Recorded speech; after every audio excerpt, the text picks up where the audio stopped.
Lycon was a Greek messenger that delivered message to the king that he did not like. So he cursed him into be this wolf-like creature.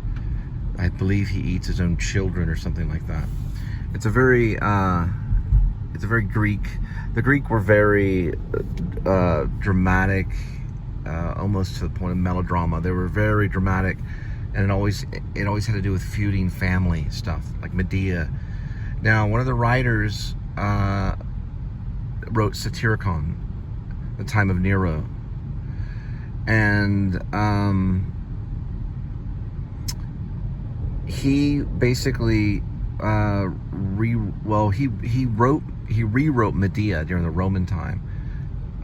The guy who wrote Satyricon, he had a connection with, I believe, the werewolf myth. And who was that writer? Lycaon was actually a king, but he was adored by Arcadia.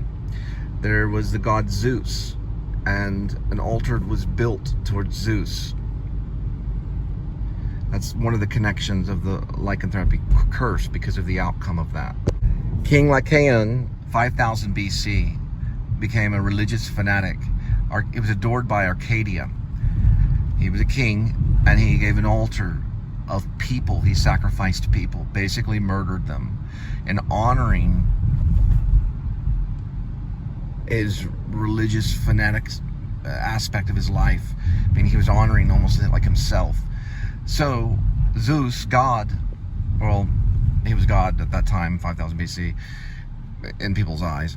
The Zeus, the god, he basically cursed Lycan to be this beast, which we know as the werewolf. That's the curse of lycanthropy. It's fairly simple.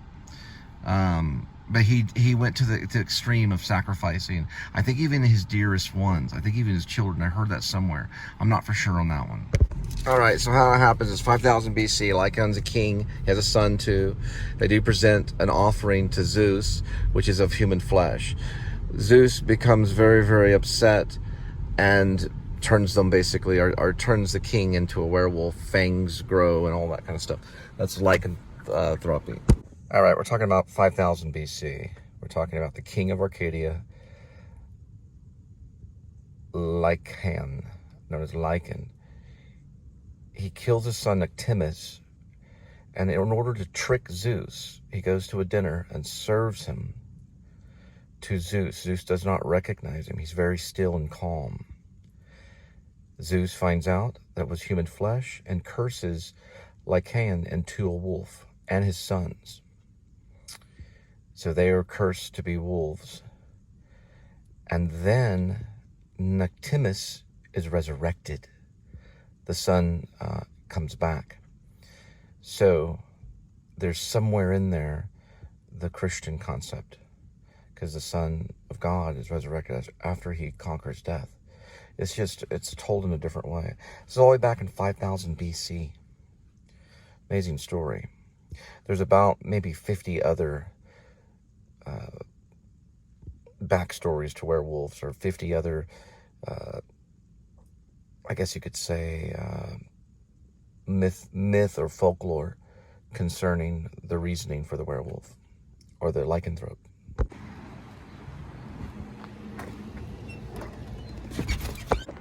(8049 3.4). I like how Sam Shepard says he was embarrassed about his disposable plays, like The Unseen Hand, 4-H Club, Cowboy Mouth number 2. I'm sorry, Cowboy Mouth, sorry. Cowboys number 2. There's a difference between the two. 14,000, I like that play for some reason. I don't see how that could be disposable. No one ever does it. Action's great until one act. But he goes back and he feels embarrassed and says, well, these are the children. These are the plays that I was learning how to write for the purpose of whatever, you know. And he admits it in a foreword. Now, he's passed away, but he admits it. He says, you know, these were my disposable ones. I'm embarrassed of them, but I give them to you anyway, and here they are. And they're published, and it's a good book, and they're good reads. They make great books. No, they don't do them a whole lot. Every once in a while, they'll sprout out and people will go see them. Every once in a while, they'll lift off at a theater. You'll see, like, I did action in college. I even invited him to come see it. I wanted him to come see it, and so I could be like, what are you talking about? What were you writing about? What is going on here? We had one of the actors go underneath. I was kind of a experimental director, so we had the actor that's talking about when he went to jail, he realized what the world was about, that there was something greater out there, and he goes underneath the stage so you can hear him behind something, like behind these boards, and his voice is coming up from below you. It was a successful production. We had a lamp that came down that we got out of a thrift store, and it was on a chain. I climbed up there, risked my life at the top of this box theater. It was like a black box theater, and I tied the chain, and then I fastened the lamp so the actor could reach up and just pull the lamp and it would turn on right there next to his face. And he did that too. He did it in the play. I don't even remember if I completely directed it. He leaned under the lamp and just pulled the chain, and the light went out, and that was the last little segment of the play because he had the last line. Then we had a couch. It was such a brilliant, he gave the actors brilliant things. Well, we didn't have a couch, I'm sorry. We had a recliner couch. It was a recliner, like a puffy chair. And Ray sat in it the entire time, very kind of like trying to get comfortable. He had to do something in it. Then we had a table. We had the fish. It requires a real fish. It has to, the fish is dead, of course. It's like a gutted fish. And it smelled. He put that in the script. He wanted it to be that way. We went to the supermarket and went and got a fish. He was teaching the actors not only behavior but life, how to be a person. By the time we had finished action, I was sweating, running around. I had to get the programs. And it's a hilarious play. I used a cooking timer to just randomly go off in different parts of the play, you know, because they're waiting on like the turkey dinner. They're all sitting there. It's a great play, lots of fun. I'll always remember that. He learned it because, well, New York was killing him. He had to sell his blood for a hamburger when he arrived. He was such a young kid. And God gave him the gift. He gave him the gift of playwriting, just like he gave it to William Shakespeare. And he had it, and he could entertain, and people would watch. And people did, and they still do today, and they'll continue to in the future. Sam Shepard is truly someone I think I secretly love. I don't love him like, well, why don't you marry him, Cole? Well, he's dead. But people do love William Shakespeare. You know, people have a passion for playwrights, and he risked his life to tell a story because he starved for it. At least he did in New York. And he probably was out of ideas. He tried a rock and roll band, that wasn't going to work. They weren't going to take him as a movie star. They would have never taken Sam Shepard as a movie star with his teeth. Never in a million years. He could play the farmers though, but he did become a movie star. He really was one. Linda jokingly calls me one, but Shepard really was one. And I really hope they revive more of his work. Even the late Henry Moss is great. It's not boring stuff. It's great. True West is immensely entertaining, the amount of stuff that goes in there. Anyway, we'll be talking about him later. I mentioned him in Grace A.K. Werevlog, and I think I'm going to keep those lines. Even though they sound a little corny, I'm going to keep those lines.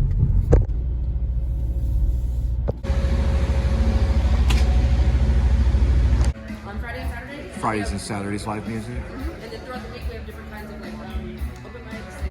Well, she said they do live music, but you have to email somebody. So they do an email. I don't know how they listen to them, but I do it on the weekends, I'm assuming.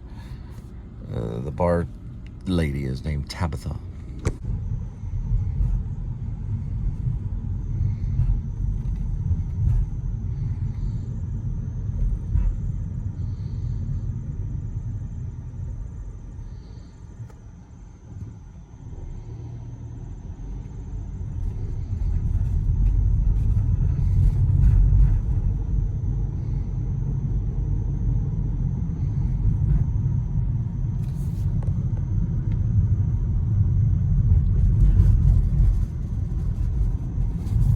haven't been down this road. It's crossing industrial going on Main. No, I think I have. Take it back. I've been through here.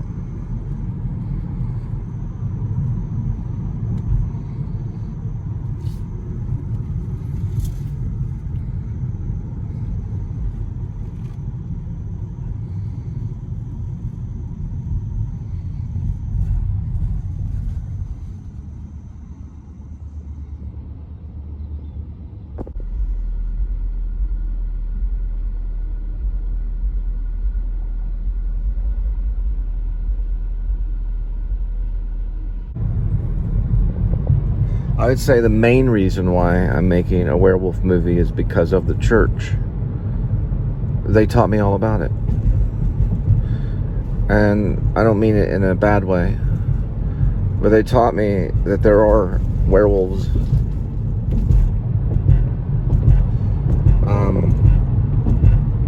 Because really it's just behavior, right? When the person plays the werewolf, they're really just exhibiting behavior. Because let's face it, we know we've never seen a werewolf. Even the fortune teller said, well, I personally haven't seen one. I didn't have any sightings. Although I thought I saw a print and smoke, and it could have been just something warm in the ground that was causing the temperature change, and then smoke came from the little gash, and then, you know, so anyway. But yeah, it's another reason is Gerald Ullman III was once a minister of a certain type of church. Well, kind of, I would guess, not really the Church of England, but the Protestant church in England, most likely is what it is. Even though he says non-denominational, he's really just meaning that. He's just saying non-denominational. You got to know about Gerald Ullman III. Regardless of my bitterness and my backhanded slap, I am appreciative of what the church did teach me about the Bible and about being forgiving and about Jesus. I do appreciate the knowledge they gave me. But remember, all knowledge comes from God. I'll say it again. All knowledge comes from God. All right, guys. Another night of delivery. I got a few things I want to say about some filmmakers and things, some kudos. And then, you know, we're going to head back and I'm going to see Linda and Kitty